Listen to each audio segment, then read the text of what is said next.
નમસ્કાર મિત્રો, જવાહર નવોદય વિદ્યાલયની એક્ઝામની તૈયારીના ભાગરૂપે આગળ આપણે આજે જોઈશું ગણતરીને લગતી કેટલીક પાયાની વિગતો. આ પાયાની વિગતો એવી છે કે જે તૈયારી કરવાથી આપણે દાખલા ગણવામાં સરળતા રહે છે અને એને થોડા 1 માર્કના જે પ્રશ્નો આવે છે તેના જવાબ આપણે આપી શકીશું.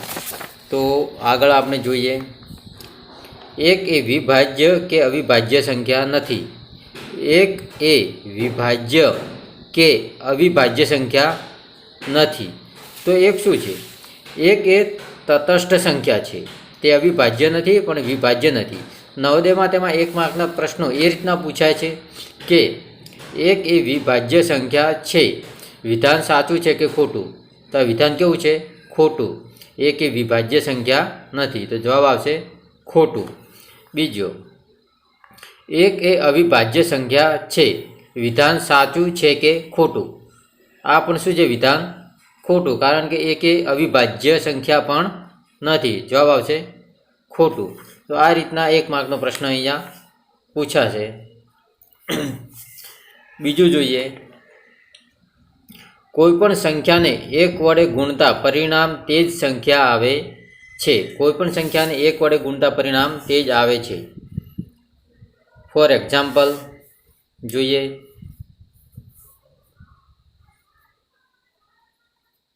15 ગુણ્યા 1 બરાબર શું આવશે? 15. 20 ગુણ્યા 1 બરાબર શું આવશે? 20. એટલે કોઈ પણ સંખ્યાને 1 વડે ગુણતા જવાબ તે જ સંખ્યા આવે છે. 23 ગુણ્યા 1 બરાબર 23. 1 વડે ગુણતા જવાબ તેની તે જ સંખ્યા આવે છે.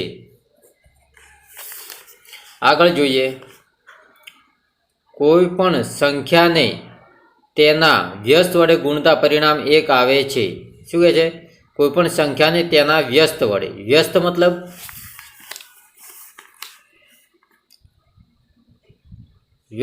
શું થાય?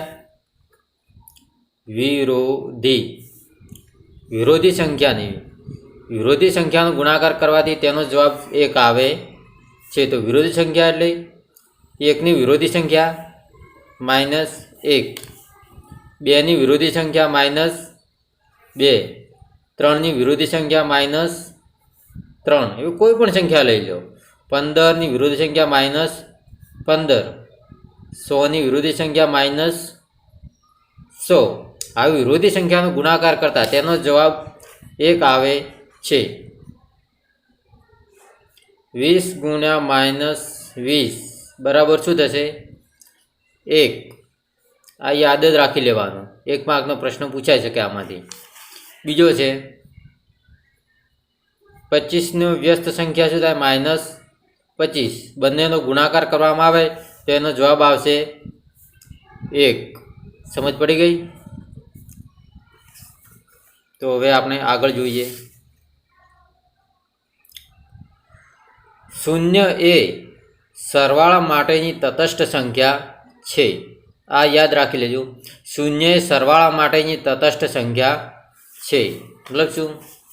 તટસ્થ સંખ્યા મતલબ કે તે 0 મૂકવાથી તે સંખ્યામાં કોઈ જ ફેર ન પડે તો તેને તટસ્થ સંખ્યા કહે છે.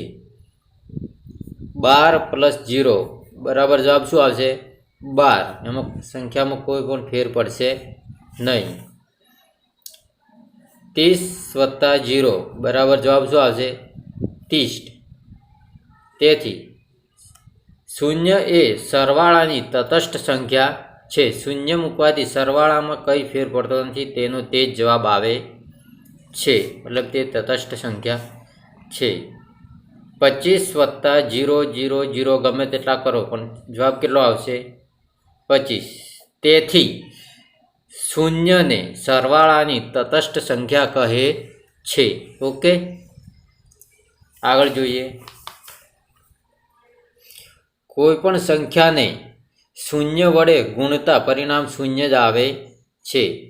કોઈ પણ સંખ્યાને 0 વડે ગુણતા પરિણામ 0 જ આવે છે. કોઈ પણ સંખ્યા લઈ લો તમે, 50 ગુણ્યા 0 જવાબ શું આવશે? 0. 35 ગુણ્યા 0 બરાબર જવાબ શું આવશે 0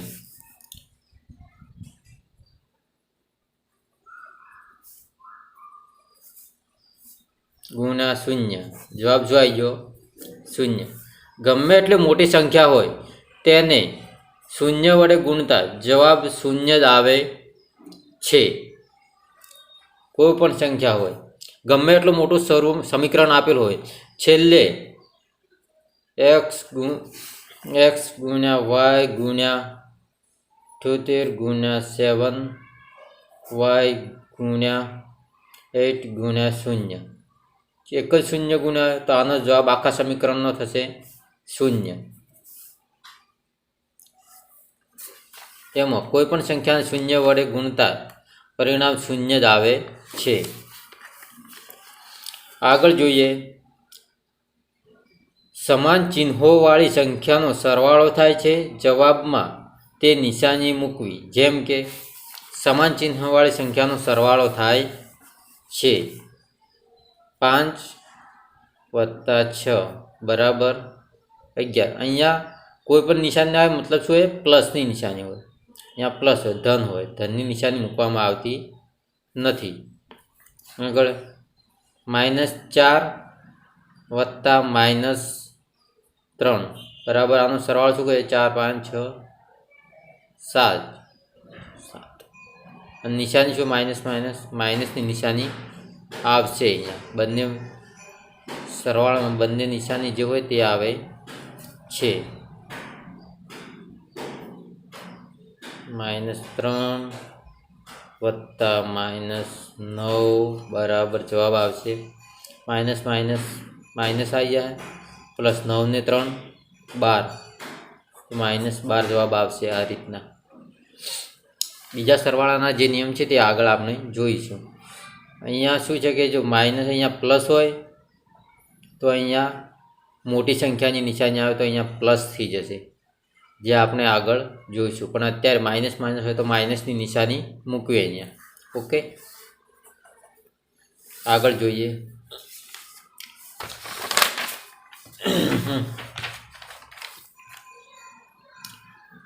સમાન ચિહ્નોવાળી બે સમાન ચિહ્નોવાળી સંખ્યાનો ગુણાકાર અને ભાગાકાર હંમેશા ધન પૂર્ણાંક જ આવે છે બે સમાન ચિહ્નોવાળી સંખ્યાનો ગુણાકાર અને ભાગાકાર હંમેશા ધન પૂર્ણાંક આવે છે ધન આવે છે બંને પ્લસ હોય કે બંને માઇનસ હોય તેનો જવાબ હંમેશા ધન જ આવે છે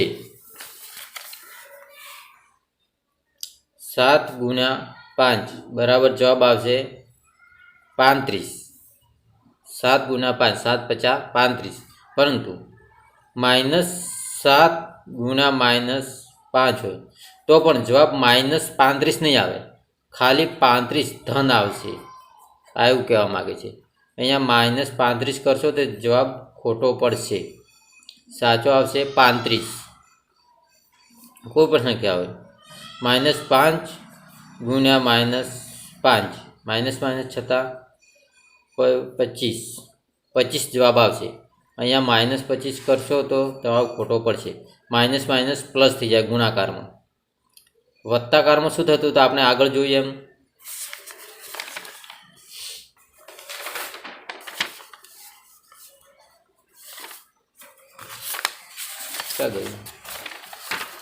આગળ જોઈએ એમ જોયું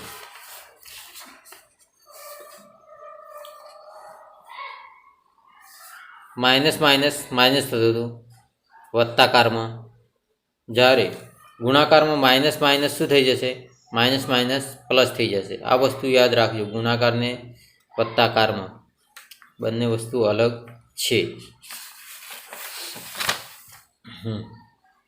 ભાગાકાર હંમેશા ભાગાકાર પણ ધન પૂર્ણાંક આવશે -6 ભાગ્યા -3 -6 ભાગ્યા -3 3 દુ 6 0 તો અહીંયા માઇનસ નહીં કરતા અહીંયા શું આવશે પ્લસ જ આવશે -12 ભાગ્યા -4 તો અહીંયા જવાબ શું આવશે 4 તરી 12 0 0 જવાબ શું આવશે 3। અહીંયા -3 કરશો તો જવાબ ખોટો પડશે ભાગાકારમાં।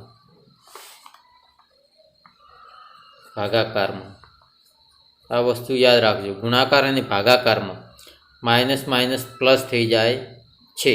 અહીંયા માઇનસ તો અહીંયા પ્લસ થઈ જશે। ગુણાકારમાં બી માઇનસ માઇનસ પ્લસ થઈ જાય છે, જ્યારે સરવાળામાં માઇનસ માઇનસ માઇનસ જ રહે છે। આગળ જોઈએ, વિરુદ્ધ નિશાનવાળી બે સંખ્યાની બાદબાકી થાય, જવાબમાં મોટી સંખ્યાનું નિશાન આવે છે। આમાં શું કહે છે? વિરુદ્ધ નિશાનવાળી।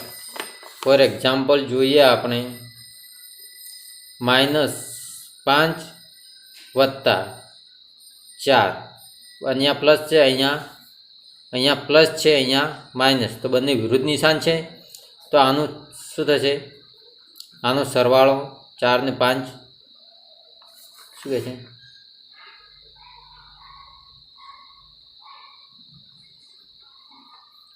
બાદબાકી થાય છે, નિશાન મુકાવશે। એમાં શું 4માંથી 5 જાય તો 1, જવાબ નિશાન મોટી સંખ્યાનો આવશે, -1। ખબર પડી? -12 વત્તા 9 બરાબર શું આવશે? 12 માઇનસ, અહીંયા માઇનસ છે, અહીંયા પ્લસ છે, તો અહીંયા શું કરવાનું? માઇનસ જ કરવાનું। વિરુદ્ધ નિશાનવાળું હોય તો બાદબાકી થાય, બાદબાકી વિરુદ્ધ નિશાન હોય બંનેનું તો બાદબાકી થાય। 12માંથી 9 જાય તો કેટલા રહે? 3।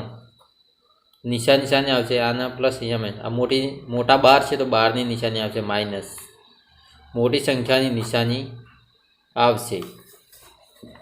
એવી જ રીતના 15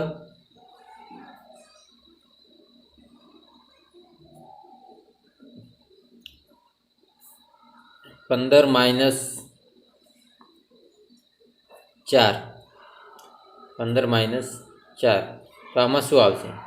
15માંથી 4 જાય તો 11, નિશાની આવશે પ્લસની, અહીંયા 15 મોટા એટલે મોટી સંખ્યાની નિશાની આવશે। -11 વત્તા 12, તો 12માંથી 11 જાય તો 1, અને નિશાની આવશે મોટી સંખ્યા 12ની પ્લસ, તો અહીંયા પ્લસ। આ રીતના છે। ઓકે, આગળ જોઈએ આપણે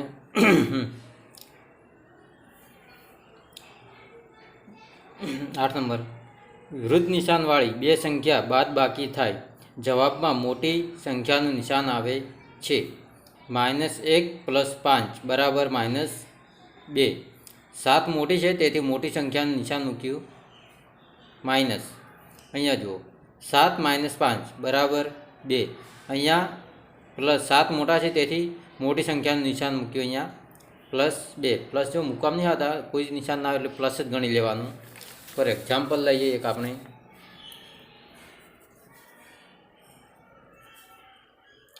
-15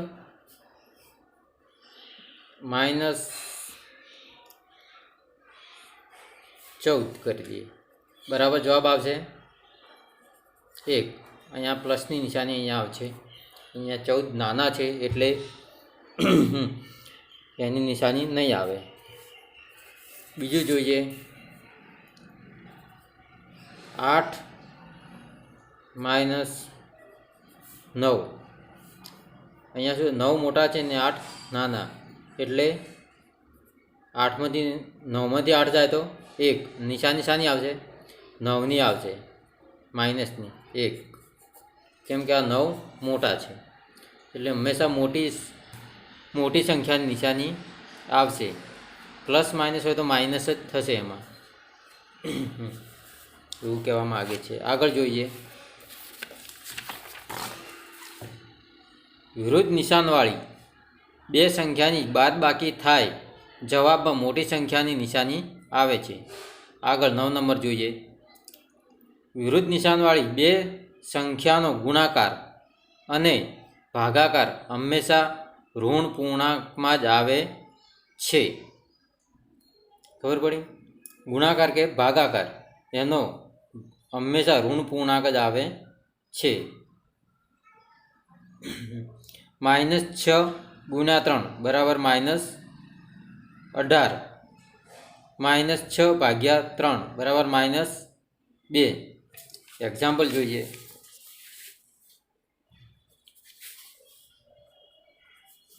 15 × 3. અહીંયા 15 માઇનસ છે તો જવાબ છે 15 તરી 45. જવાબ આવશે માઇનસ.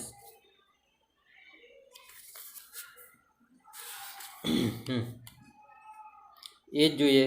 15 × -3 બરાબર જવાબ આવશે 45. પણ અહીંયા માઇનસના માઇનસ જ આવશે. અહીંયા મોટી ગુણાકારમાં પ્લસ માઇનસ થઈ જશે. માઇનસ જવાબ આવશે. અહીંયા કોઈ પણ આ સરવાળો હતો, અહીંયા ગુણાકારમાં પ્લસ માઇનસ થાય. પ્લસ માઇનસ થાય. આ યાદ રાખવાનું. આ એ કહેવા માગે છે.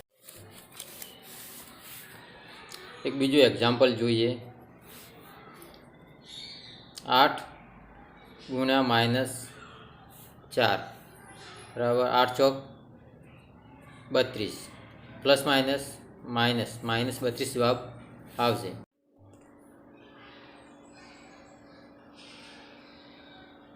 બીજું એક્ઝામ્પલ જોઈએ.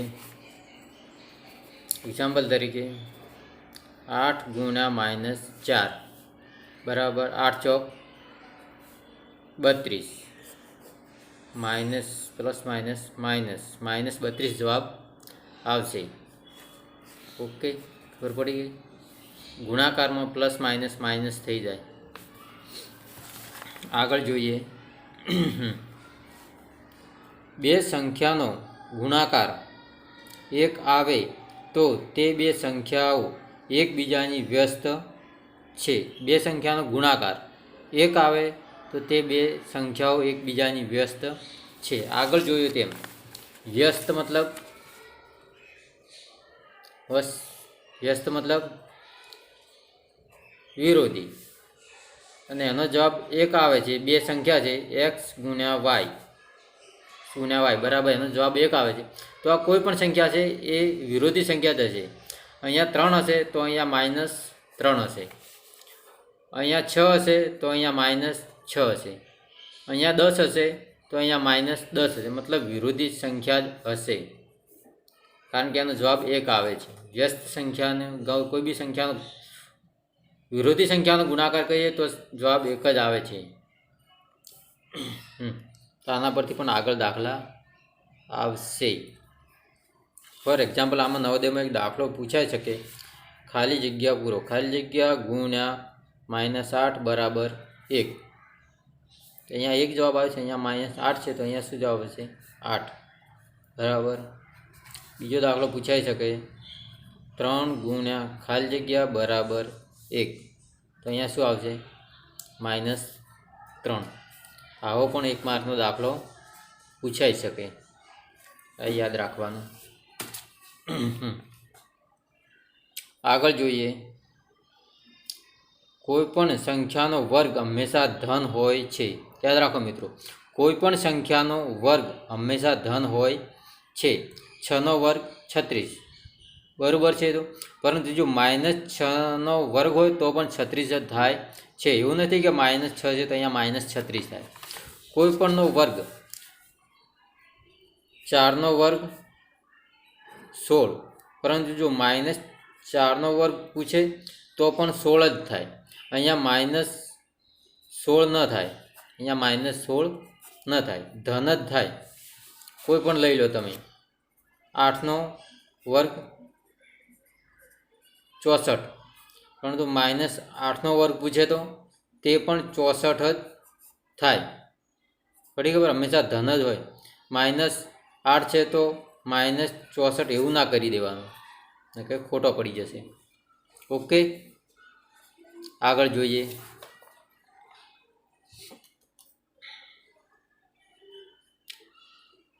12 નંબર. જે સંખ્યાનો એકમનો અંક 0, 2, 4, 6, 8 હોય તેને 2 વડે નિશેષ ભાગી શકાય. કોઈ પણ સંખ્યા હોય. જોઈએ 3832, પાછળનો અંક કેટલો છે? 2. તો આને 2 વડે નિશેષ ભાગી શકાય. નિશેષ ભાગી શકાય. 2 છે, પાછળ 2 હોય, મતલબ પાછળ 2 કી સંખ્યા હોય. આમ પણ શકે. સંખ્યાનો છેલ્લો અંક 2 કી હોય તેવી સંખ્યાને 2 વડે નિશેષ ભાગી શકાય. 2 વડે નિશેષ ભાગી શકાય. છેલ્લો અંક જોઈ લેવાનો. 0, 2, 4, 6, 8 કોઈ પણ હોય તેને 2 વડે નિશેષ ભાગી શકાય.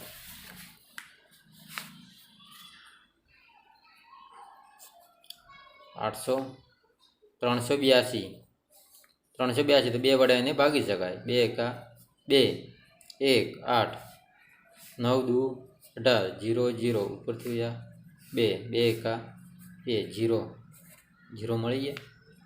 191.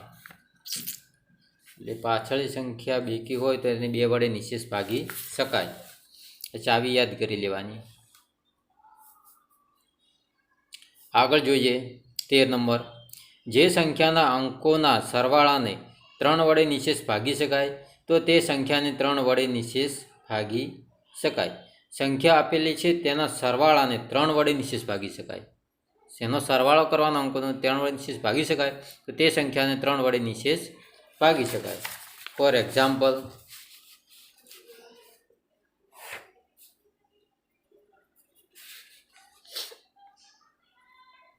3, 33, એનો સરવાળો 3, 3, 9. 9 ને 3 વડે ભાગી શકાય તો 33 ને 3 વડે ભાગી શકાય. 3 તરી 9 તો 33 ને 3 વડે ભાગી છે. 3 એકા 3, 3 એકા 3, 0, 0, 11. ઓકે, એવી કોઈ પણ સંખ્યા હોય. 4, 8, 48. 48 ને કેટલા થાય? 48, 8 ની 4, 12. 12 ને 3 વડે ભાગી શકાય તો 4 તરી 12, 4 તરી 12 ભાગી શકાય. તો આને પણ 3 વડે ભાગી શકાય. 3 એકા 3, 1, 8, 6 તરી 18, 0, 0, 16 જવાબ આવી ગયો. આ બંનેનો સરવાળાને 3 વડે ભાગી શકાય તેવી સંખ્યાને 3 વડે નિશેષ ભાગી શકાય. 3 વડે નિશેષ ભાગી શકાય. આગળ જોઈએ આપણે 14 નંબર. જે સંખ્યાના અંતિમ 2 અંકોને 4 વડે નિશેષ ભાગી શકાય તો તેને 4 વડે નિશેષ ભાગી શકાય. અંતિમ 2 અક્ષર. એક્ઝામ્પલ જોઈએ.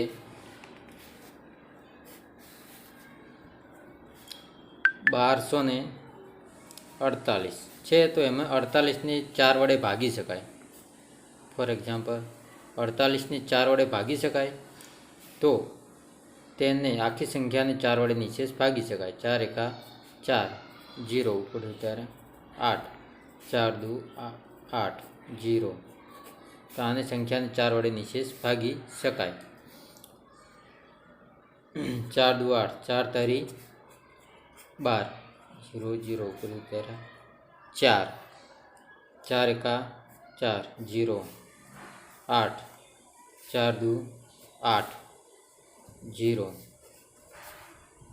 છેલ્લા બે અક્ષરને 4 વડે નિશેષ ભાગી શકાય તો તેવી આખી સંખ્યાને 4 વડે નિશેષ ભાગી શકાય એવું કહેવા માગે છે.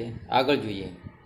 જે સંખ્યાનો એકમનો આંક 0 કે 5 આવેલ હોય તેને 5 વડે નિશેષ ભાગી શકાય. એકમનો અંક 0 કે 5 હોય તો તેને 5 વડે નિશેષ ભાગી શકાય.